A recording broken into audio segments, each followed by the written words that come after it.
Hola, this is your Good News Roundup. And these are this week's positive headlines. Meat made of thin air could reduce world hunger and fight climate change. NASA is on its way back to the moon after 50 years, promising many advances for humans on Earth beyond space knowledge. People with complete paralysis are able to walk again thanks to an important breakthrough. A group of rats is being trained to help rescue workers find and communicate with victims in unreachable places, and the vending machine for poetry on the streets of Slovenia.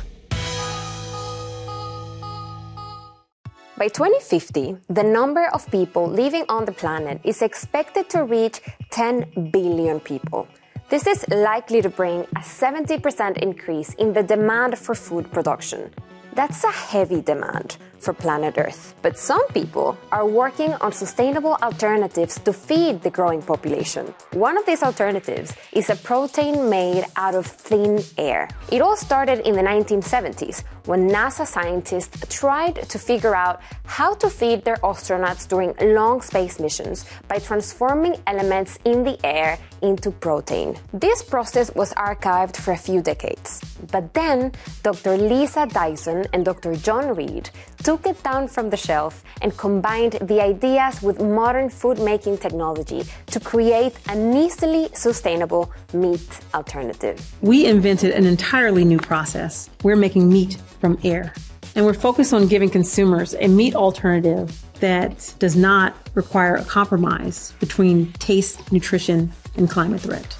It mimics nature's conversion of carbon dioxide and in a few hours transforms thin air into meatless protein with the same amino acid profile as animal protein. Our unique way of making protein allows us to scale vertically, and our air farms can create protein day or night, rain or shine, in any climate and basically in any geography. And air protein can not only make complete proteins, but also create essential vitamins like vitamin B12, which is usually lacking in vegan and vegetarian diets. Now on to another story about the legacy of space travel. NASA's Artemis rocket ship is on its way to the moon after an epic launch, 50 years after the final Apollo lunar mission. I will simply say that the results were eye-watering.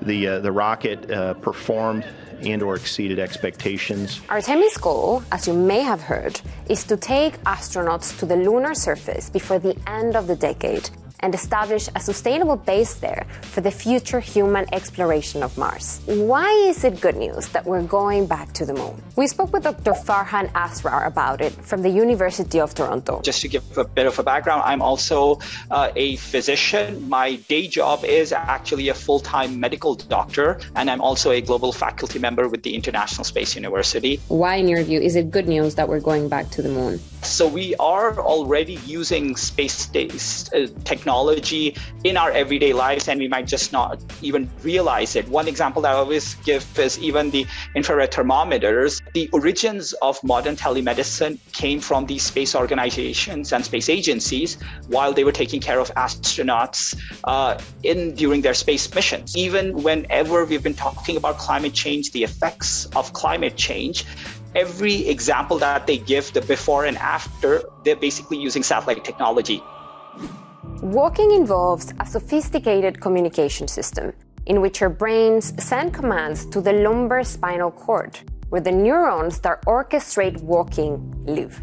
It's such a delicate system that spinal injury can cut off communication with the brain and render our limbs non-functional. The consequence can be permanent paralysis. But there's been a major breakthrough that brings hope and promise for around 10,000 newly injured people per year in the European Union. In 2018, neuroscientist Grégoire Courtine from the Swiss Federal Institute of Technology in Lausanne had used epidural electrical stimulation to make people with paralysis walk again. After several months of training with electrical stimulation, our 3 participants were able to activate their previously paralyzed muscles without electrical stimulation. They could even take a few steps over ground hands-free without any support. Now, the same team has improved the technology, making it much more precise. We stimulate the spinal cord with spatiotemporal stimulation pattern that reproduce the way the spinal cord is activated naturally by the brain. Using an electronic device and a Bluetooth connection, groups of neurons are stimulated, and this in turn activates certain muscles, enabling patients not only to walk, but in some cases to swim or even cycle. You might remember the agonizing weeks of the Tham Luang cave rescue, when rescuers around the world came to save a Thai junior football team trapped in a cave. Efforts to locate the group took weeks, and the rescue operation was threatened by rising water levels with strong currents. Well, if Belgian non-profit organization Apopo is successful, search and rescue efforts in the future could have a new, very small ally to help execute their very difficult job, a rat, in a tiny, high-tech backpack. Because of their size, agility, and keen sense of smell, rats are proving to be a valuable tool for existing search and rescue efforts.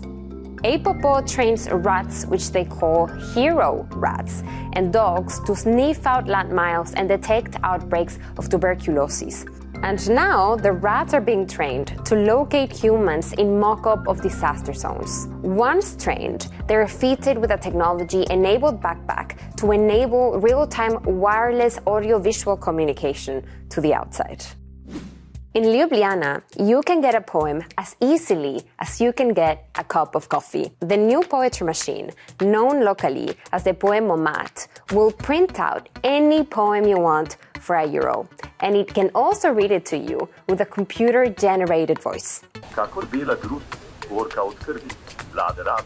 The machine is expected to go on a tour, and authors say they hope that one day there will be many such machines all over Slovenia. Vsebuje ogromno slovenskih pesnic, zato tako, da ga predstavljamo v vrtu Lili Novi, ki so ga pripravili, to sodelovali z računalniško fakulteto Univerze v Ljubljani, natisneti jo na listek in pa tudi preko QR kode prenese na telefon, tako da se lahko pošlje mami, očetu za kakšen rojstni dan ali pa svojemu dragemu ali dragi. If you enjoy the Good News Roundup, the most meaningful thing you can do is like this video, leave us a comment, and share it with your friends. Until next time, and remember, it can be hard to find among the headlines, but some news can be good news.